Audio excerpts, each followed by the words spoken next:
নমস্কার বন্ধুরা, তন্হির পাকশালাতে সবাইকে স্বাগত।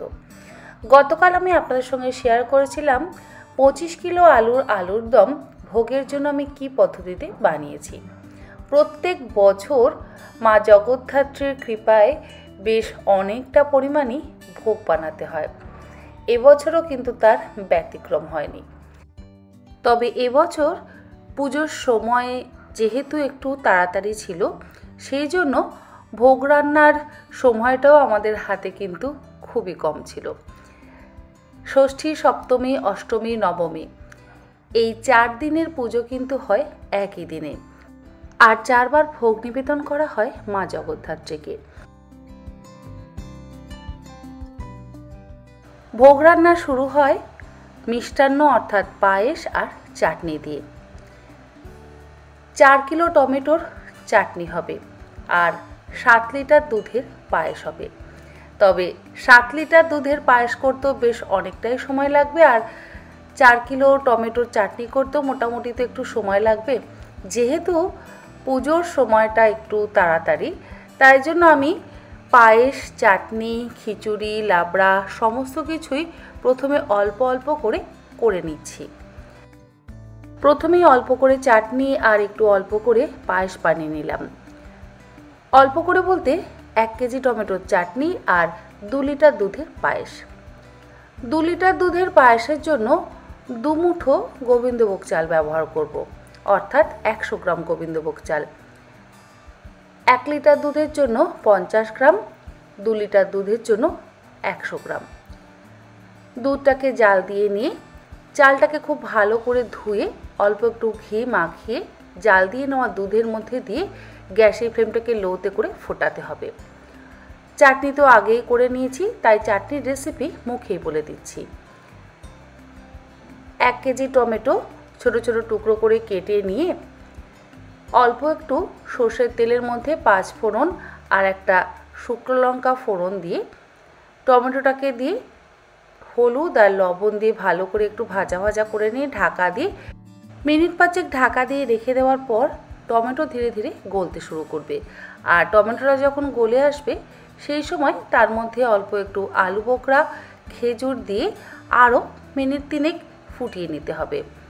মিনিট 3-4 ফুটিয়ে নেওয়ার পর স্বাদ অনুসারে চাটনি আর একটু গ্রেট করা আদা টমেটোর ওপরে দিয়ে দিলাম। একদম শেষে 1টা বা 2টো আমসত্ত্ব ছোট ছোট টুকরো করে কেটে নিয়ে দিয়ে দিয়েছি, আর দিয়েছি একটু তেঁতুলের জল। সমস্ত কিছু দিয়ে আরও 2-3 মিনিট ফুটিয়ে নিলেই কিন্তু ভোগের টমেটোর চাটনি একদম তৈরি। চাটনিটা হতে হতেই কিন্তু পায়েসের চালটাও সেদ্ধ হয়ে গেছে, আর চালটা সেদ্ধ হয়ে যাওয়ার পর তার মধ্যে পরিমাণ মতন মিছরি আর দিয়েছি একটু গুঁড়ো দুধ। মিছরিটা গলে যাওয়ার পর আরও 2-3 মিনিট ফুটিয়ে নিলেই কিন্তু আমাদের ভোগের পায়েস তৈরি।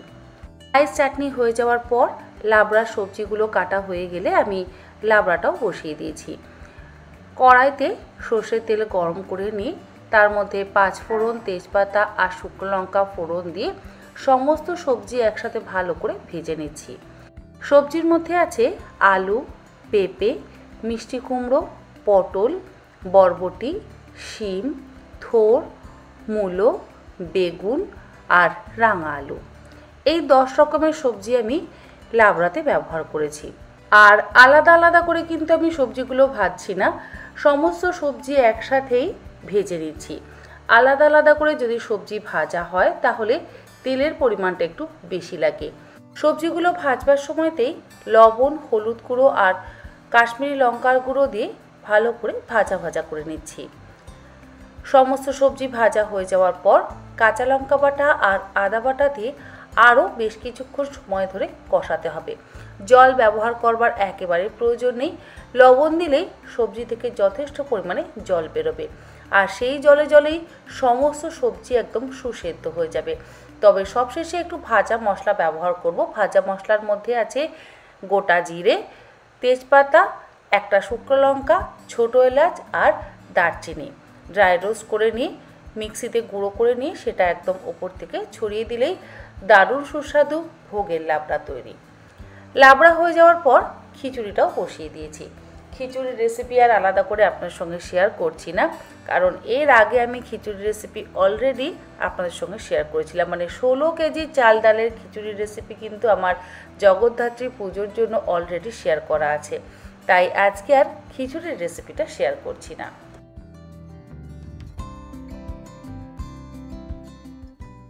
1 কেজি টমেটোর চাটনি হয়ে যাওয়ার পর এবারে আরও 3 কেজি টমেটোর চাটনি বানাচ্ছি।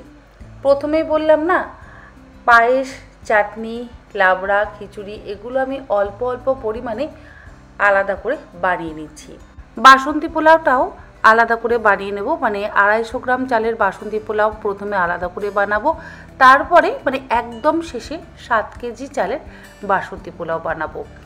গত বছর আমি 10 কেজি চালের বাসন্তী পোলাওয়ের রেসিপি আপনার সঙ্গে যেহেতু শেয়ার করেছিলাম, তাই এবার আর বাসন্তী পোলাওয়ের রেসিপিটা শেয়ার করছি না। আমি তো থাকি ভোগ রান্নার দিকে। ভোগ রান্না ছাড়াও তো আনুষঙ্গিক অনেক কাজ থাকে একটা পুজোতে। এই যে এখানে 108টা পদ্ম ফুল ফোটানো হচ্ছে, এছাড়া লাগবে 108টা নিখুঁত বেলপাতা, দুব্বো তো আছেই, নৈবেদ্য সাজানো, প্রদীপ গোছানো, সবজি কাটা, ফল কাটা, অনেক কাজ।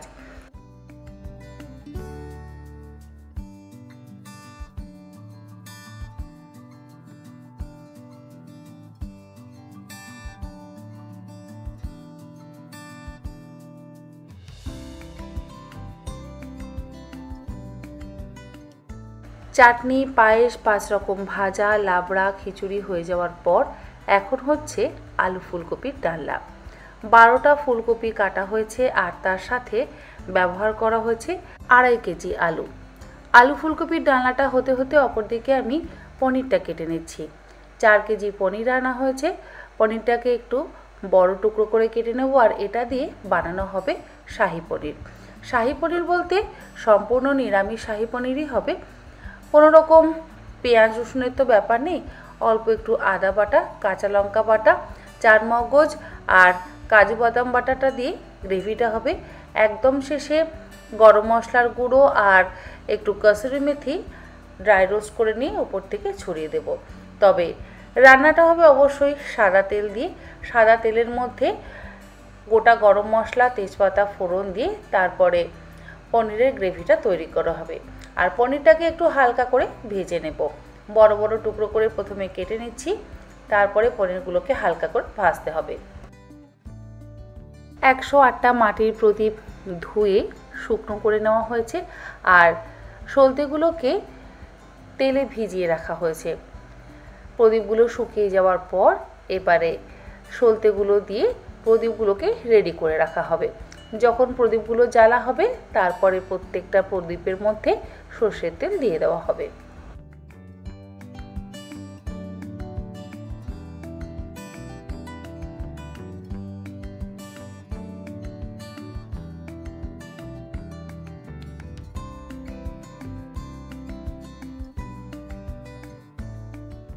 শাহি পনির কিন্তু আমাদের তৈরি। ও অবশ্য এটা বলা হয়নি যে শাহি পনিরের গ্রেভিটাতে আমি 1 লিটার দুধ ব্যবহার করেছি।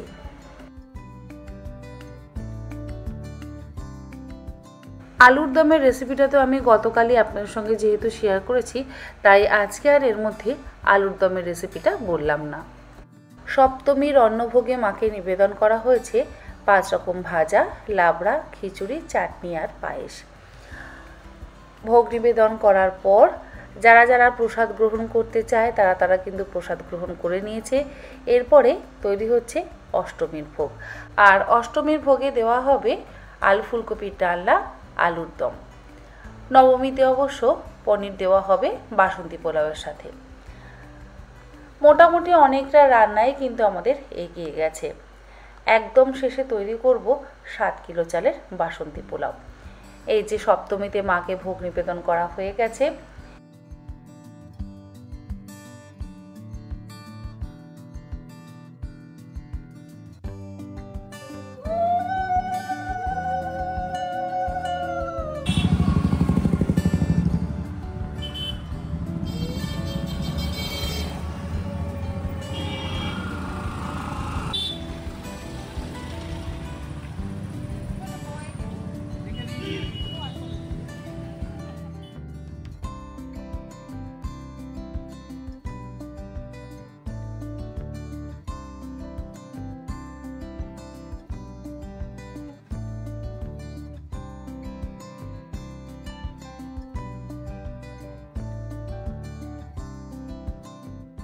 সমস্ত ভোগ রান্না হয়ে যাওয়ার পর সবশেষে বানাচ্ছি 7 কিলো চালের বাসন্তী পোলাও। গত বছর অবশ্য 10 কিলো চালের বাসন্তী পোলাও বানিয়েছিলাম। এবার যেহেতু খিচুড়িও বানানো হয়েছে, সেই জন্য বাসন্তী পোলাওয়ের পরিমাণটা একটু কমিয়ে দেওয়া হয়েছে। বেশি পরিমাণে পোলাও বানাতে গেলে চালটাকে প্রথমে ভালো করে ধুয়ে তার জল ঝরিয়ে নিতে হয়। চালের জল ঝরিয়ে নেওয়ার পর চালটা যখন বেশ একটু শুকনো শুকনো হয়ে যাবে, তখন তার মধ্যে লবণ, আদা বাটা, একটু গোলমরিচের গুঁড়ো, গরম মশলার গুঁড়ো, আর হয় ফুড কালার নয় হলুদ, আর বেশ 4 থেকে 5 হাতা ঘি দিয়ে ভালো করে চালটাকে মাখতে হবে। এরপরে কড়াইতে ঘি গরম করে নিয়ে তার মধ্যে ছোটো এলাচ, দারচিনি, লবঙ্গ, তেজপাতা, জায়ফল, জয়িত্রী সমস্ত কিছু ফোড়ন দিয়ে মশলা মাখিয়ে রাখা চালটাকে দিয়ে বেশ কিছুক্ষণ সময় ধরে মিডিয়াম ফ্লেমে ভাজতে হবে। চাল যত ভালো করে ভাজা হবে, পোলাও কিন্তু তত ঝরঝরে হবে। চাল যদি ভাজা কম হয় তাহলে পোলাও কিন্তু গায়ে গায়ে লেগে যাবে। আর অবশ্যই পরিমাণ মতন জল দিতে হবে। যতটা পরিমাণ চাল তার ডবল পরিমাণের জল। কিন্তু যদি বেশি পরিমাণে পোলাও বানাতে হয়, যেমন আমি এখানে 15 বাটি পোলাওয়ের চাল ব্যবহার করেছি, জল ব্যবহার করলাম 13 বাটি।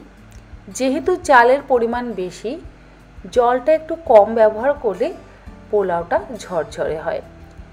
বেশি পরিমাণ চালের ক্ষেত্রে যদি সমপরিমাণ চাল আর সমপরিমাণ জল দেওয়া হয়, তাহলে পোলাওটা গায়ে গায়ে লেগে যায়। জলের মধ্যেই স্বাদ অনুসারে লবণ দিয়ে দিয়েছিলাম। আর পোলাওতে আমি সবসময় গুঁড়ো চিনি ব্যবহার করি। চালটা যখন বেশ একটু সেদ্ধ হয়ে আসবে, তখন গুঁড়ো চিনি, কাজু আর কিশমিশটা ব্যবহার করছি। এরপরে সমস্ত কিছু একসাথে ভালো করে মিশিয়ে নিয়ে ঢাকা দিয়ে বেশ কিছুক্ষণ রেখে দেব। তাহলেই তৈরি হয়ে যাবে ঝরঝরে বাসন্তী পোলাও। এবছরের মতন মা জগদ্ধাত্রীর জন্য ভোগ রান্না শেষ, আর মাকে ভোগ নিবেদন করাও হয়ে গেছে। আজকের ভিডিওটা আপনাদের কেমন লাগলো অবশ্যই জানাবেন। আজ তাহলে আসি, আবার হাজির হয়ে যাব অন্যদিন অন্য কোনো রেসিপি বা ভিডিও নিয়ে। আপনারা সকলে ভালো থাকবেন, সুস্থ থাকবেন। ধন্যবাদ।